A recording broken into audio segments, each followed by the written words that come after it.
na ebité ba mususu ba zongo na contexte mabe mais yemo vraiment les cas qui na télé à défendre sokola mata coin na mona ki pe na plateau na yo comment ça te manje kozonga tina ba wenda tu vois les ali kambote c'est dire et puis beaucoup d'insanité mais ça consomme nini bozo benga insanité puisque bazo somba puisque bazo luka yango puisque zo senga moi pe bona ko c'est ma beta biso visa soko beti ba okende te donc yo bengo insanité mais ils ont sécurisé ils ont béni ça parce que risque même d'être interprété mal non mais c'est à dire biso to luka loko esangisa ka batu ce qui est insanité ko sangisa ko c'est ça batu to kanga mana ah na sika to bundara to sola si pasia mwana mobali merci beaucoup Amanda Chant, vraiment on a retrouvé Mungongo na azoko koyemba vraiment ba grand nga vraiment na lingara bongo na yo karaba grand na éviter place na koma mami il est là siko yo muto ozala bercé na musique au se retrouva kawapi sokozo yo kama en tout cas on a profité na plateau on a remercié Amanda Chant na manager na Charlie Kadima na bossa peut-être que tout ça bien ça on a thérapie musique on peut dans des balamba qui solo en alors le solo en ça c'est un peu compliqué d'abord ma vata na bisimo mo sinaye to za baninga tena bi on se retrouve ka musique kaka ya génération wana ce que zo robetama omi yo kaka wapi non kaka bien tu as été bercé par cette génération mon musique to ils ont rappelé au Nil, il est tout à l'heure. Oui, en fait, c'est d'abord Mandalère à ça qui soirée d'alliance. Les cinq moi bloc belé. Surtout que moi je me rappelle en 96. On a tout un stage dans RTNC. Là on a RTNC va se former qui va former caméra woman. J'étais dans le lot avec 4 filles à Konaki. Alors, le premier reportage, on a Salaki, ils ont pour couvrir arriver à Dépouille en Tessa. C'était il y a 20 ans. Là, on a à Tongo. Donc, mamie, il est là déjà, la chronique musicale. Donc, tu as déjà combien d'années? Oui, j'ai dit 20 ans. 20 ans déjà. Oui, en 96, on a un aéroport antique à Tongo. On a Annie Pelende. On est pour ça la couverture est arrivée à Dépouille mortelle. Dans Tessa d'Alliance. C'était en tant que caméra humaine c'est basé à tester biso tout filmer peut aussi là après on a payé les gars puis na télévision et voilà 20 ans après moi c'est là que c'est moi quelque chose donc beaucoup de bons souvenirs merci beaucoup mamie Léla et donc cocktail acoustique on a toujours tendance de remettre ces deux cartes qui est devant vous pouvez déjà prendre dans ces deux cartes là se cache quelques questions, mais ah d'accord. Vous allez juste choisir la couleur, vous me soulevez et puis nous allons poser aux questions. Orange. On va commencer par quelle couleur? Orange. Orange. Renaissance. Renaissance. Va la fibre nyonso ba Holanda biso. So ba pesi carte yo et tumbola raba nyonso fibre ba Holanda biso. Merci. Ami il est là. Pour répondre à la question par vrai ou faux, ce qui est vrai, au bisabiso, nandenge nini, et ce qui est faux, au bisabiso car moi bah argument mon con. Est-ce vrai? Nandenge au sali carrière au yamoulaï, ngana eko kuta na musala o yo peut-être au qui peut-être ko éclaircir en fait, pardon mukié. Est-ce que c'est vrai? Nenge batu balobaka. Musique ya Congo ekufa. Vrai ou faux? C'est faux, c'est faux. C'est faux. Non, c'est faux, totalement faux. Qu'est-ce qui est en train de faire vivre notre musique si c'est vrai? La musique n'a pas de peut-être que Biloba le bois a biso va congolais mais le tumbalba Biloba le bois to quoi na Biloba mais là on a eu que les rares fois où ça la biso to voyager tu vas beaucoup à la musique quand on te présente non tout ce qui n'a pas séminaire où ça s'appelle école Bilowana. Ah, comme frère DRC, comme frère DRC, Papa Wemba, Kofi, là, c'est matin que les trios à Jesse, à New York. Donc, n'habitez les soirées de musique et Kofi, bon. Et ça n'a pas colon en go, ceux qui vont au lobby, on dit. Et quand quoi, biloba, loba, on les a moi. parce que les parents beaucoup na Zambie ba tant que là des fois. C'est vraiment une question commune. J'arrive même à poser à tous les artistes musiciens, les carans à plateau et à cocktail acoustique. Missus ou le non, parce que Missus va compter à un poto nengi ba kota ali sous tende et ça li que musique est pour poto, c'est vrai. Et ralentir en fait. Non, je ne pense pas. Il n'y a pas. La musicien se balade l'hypongité. Peut-être on là poto quand même pour la raison au bango. Mais les artistes ne le sont pas. Au fond d'un samedi aux autres cabango bazate. Bengi bazate pour la musique en confisque autant au cabango pour baquer wapi. Merci beaucoup. Donc, maintenant, sur la réponse. Mamie, il est là, la deuxième question. Après, tu rejoins à l'issue.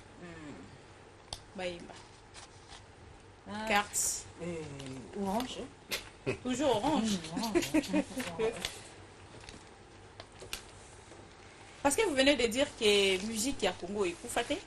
Si peut-être on demandait à Mamie, il est là, de féliciter Batoba Moussa, la musique ou correct, na le colo ya vieux batika biso. Mamie, il est là, autant à 3 personnes. Oh, mais si Maro est là. Plus de. Et la génération, elle est là.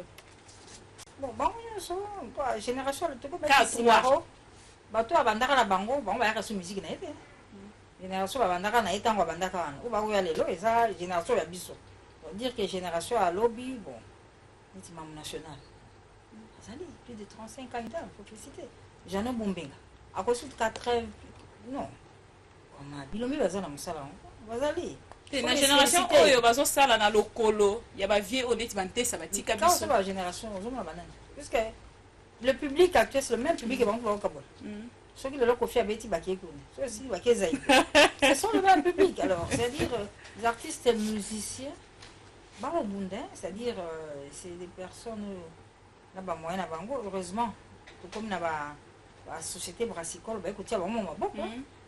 Le téléphone peut là singa bazali moi ma papa dit aux amis qui étaient pas pour aux la sponsor ils ont moins peine parce que moi biloko ko mona na sous-souté alors sponsor soit joli kambwana alors moi ngambo moko boye je salue ça là c'est-à-dire ils sont à féliciter hein tout ça bazali bile ready à ministre ça là c'est que na cabine sainte on a chaque vendredi chaque lelo d'ailleurs même et puis baningo yo bandeko ya biso génération wenge ala lipe pongite hein tokotanga jibe tokotanga wera mais Adolphe comme on est kotanga magaka ingénieur pe azana studio na comment que mami akoka vraiment mami il est là akoka kotanga car 3 te ko tete musala les a passé hein l'air baza kotala baza kolata mais baza munda hein pour tamati na podium depuis bandaki titi ya kitina c'est ça que là c'est une passion parce que c'est pour un bongo batu mususu ngala to mais batiki na bafandi parce que pour un bon batiki bafandi ba kolala pour mais sa passion ya na makila c'est-à-dire pour ça il faut s'épeler sa batte il faut lamba luka donc baza quoi ba pionnier pour accompagner bango quoi toi ko ba ko ko kufa ko ba ko tika biso bigo batika photo tu yamba bango tu batela bango papa baté to qui me est là et c'est OK la troisième question carte noire au vert. Ce qui m'a mis il est là aux la critique to conseil na artiste musicien oyo toko benga banati ya ba papa o bakendaki to cheka ba musicien nyos en général lelo yo ozana lito ya ministre de la culture par na yo ezala côté ni na conseil en tout cas ça la envoie à l'heure c'est un problème les autres les amis c'est-à-dire obimi hein ndé sabaki na yiko bina na yiko sepela le obimi depuis fandaki 1h du matin bête c'est un tout elembi par nos amis na ba concert c'est-à-dire non tu m'as demandé pour les concerts non les conseils conseils il n'a pas na yo oui bah il va avant c'est ce que quoi ta mobeko hein oh bah dit 18h 4 ça mamie il est là les insanités dans la musique congolaise ça vraiment une place pour garder là on toujours placement on a de culture na biso to kola nango balingi ba mususu bakendaka mpona makambo au moins pa OK si ka ba danseuse balati maputa ba mais c'est quoi ça il faut moi bah eza koningana ezisengia mpenza tokosamba nango te po so tokepa ya banani oyo donc wana atala banzi opose question yango lelo ti lobi elongwa kaka ekolongwa nde neti mikolo avec le jeune oyo nalandaki oyo dernièrement oyambaki nayebi te bato mosusu bazongo na contexte mabe mais ye mo vraiment alekaki na télé ya défendre sokola mata coin namonaki mpe na plateau na yokomoso tobandi tokozonga ntina bawendo wana eza likambo te c'est-à-dire epuis bokoloba insanité mais eza consommete nini bozobenga insanité puisque bazosomba yango puisque bazoluka yango puisque ezosengama omoi mpe bona akose mabeta biso visa soko obeti te bakokende te ezomoke yo beyango insanité mais ezosepelisa ezobilisa parce que même d'être interprété mal non mais c'est-à-dire biso toluka eloko esangisaka bato soki insanité ekosangisa ekosepelisa bato tokangama nango na esika tobundaka toswala. Merci beaucoup, Mamie Léla, et c'est notre invité d'aujourd'hui. Et ça m'a vraiment plaisir. Se défendre. Laisse-moi te dire, tu es parmi mes modèles et exemples à suivre. Mamie Léla, ce qui est une question pour la carte, pour la musique. Une chanson de Monty par Mamie Léla. Et Zanzimbouni. Pour ça, la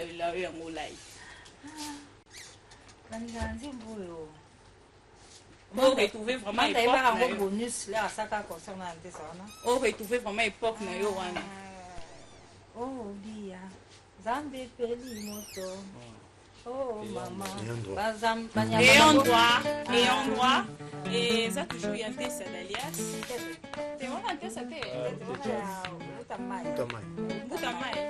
Outamai, ah ok. Donc, Outamai, sera sur l'épisode de quelque part, que dédié déjà de Zemboroyo, que dédié en opéna réalisateur Nanga Bench, Louyele, pourquoi pas Homo Fortis, le Réal, Manaja. Il y a eu un. Nakoki kokufa susi pola yo diase tina nini na bomba o tina nini na bomba tona kabela moto sekele o amina ngana kokolisa yo baidara moto nalingaka yo dia o tina nini basala feti te soki lelo tobayani elamba ebonga na nzoto moninga kolula o bazalaka na yo lelo bokabona ponini o ekomi mbala nanga bakomi kolanda yo na nsima naleli yo mama basusu sekisa biso bakolonga te na koka o pema nanga akanda nakomaka se motema o tika nimiso nasokolele ndeko masi akanisi nini o mama o tuna walondeko na yo alobela yo motindo natunaka yo na ndako bolingo bakumisaka te monanaka na miso pesa moninga bolingo azali kosenga na gentil alingaka yo diao nakoyeba te bolingo kisika ndokyo ya nini nga na bomba likambo oyo obiao sango bapanzi kishasa mobimba bakokufa sonyo sala mwa bibale balula bamona o nakoyeba te bolingo kisika ndokyo ya nini nga na bomba likambo oyo odia o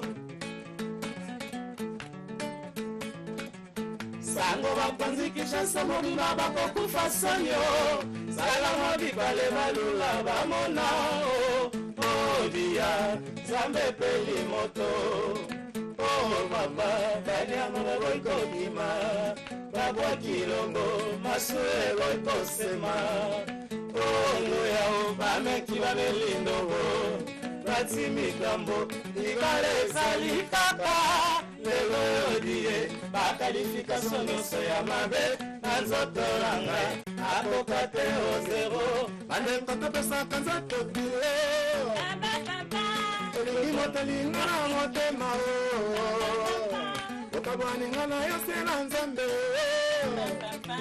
merere bakoka te o mieko babomanga ebi odia zambe peli moto.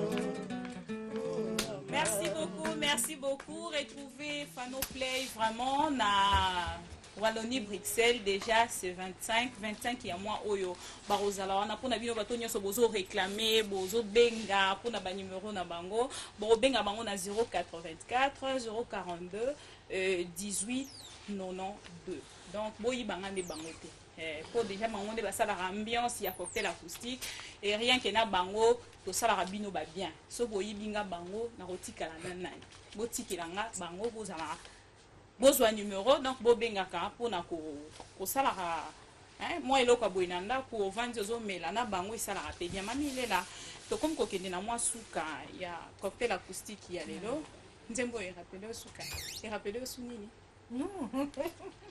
une bonne musique. Ok, ça ira bien. Merci beaucoup. Et mami lela mwa suka mpona lelo ndenge toyambi yo tosepeli tosengi yo merci. Ah mais ngapi na sepeli ndenge osepeli bobengisa ngai toya tosolola toka mwa lisolo ya cocktail acoustique na bandeko ya fano play en tout cas na sepeli. Ok. Balikanisi ya boni biso tolingi te. Merci. Fandi tosangani tosepeli tokomi kokutana na bamatanga bapopole salaka mpe bien. Ndenge olobi matanga na présenter mpe bacondoléance na papi Mboma auti koperdre mpe papa na ye mpe na monsieur Olivier auti mpe koperdre papa na ye Zaidi Ngoma donc bato nyonso obolela na bato oyo nde balobaka tolela na bato bazolela biso tozolela na bango toza de cœur na bango amilela tosilisi na yo na lelo merci oba momoko asuka po tokomi na suka. En passant je remercie toute l'équipe technique de la RTGA. Je ne passerai pas sans dire bon week-end à Jerry Biangani, Okay. Excellence Pascal Niembo, soldat du peuple, ainsi que tous mes frères de Kitambo, de Bandal, Lubuzi et à vous-même. Merci. Un grand merci aussi à maman Mami Lela qui a été dispo pour cette émission. Merci beaucoup. Merci. Et Omera. Ouais, merci Vivi. On profite quand on a pu savoir que Delphine Zango, Goffin et Tonga, jamais toujours président de Stéphane. Déjà le 25, on va retrouver dans Wallonie Bruxelles. Ouais, nous sommes le déjà pour nous représenter Bambote. Maman n'a mamie ayebi donc azawana yomoko. Ndeko tolo baba yibanga bango te non vraiment. Yaka moi libanga te, yo zo misuwana to komela toza impliqué dans Merci beaucoup. projet donc c'est ça. Merci beaucoup à Mamie Lela d'avoir répondu à notre invitation. Tu étais vraiment présente et ça l'a bien. Et merci à nos téléspectateurs Nyonso Bazala qui vraiment de cœur n'a cocktail acoustique. Bazala qui branché, je vois en Angola.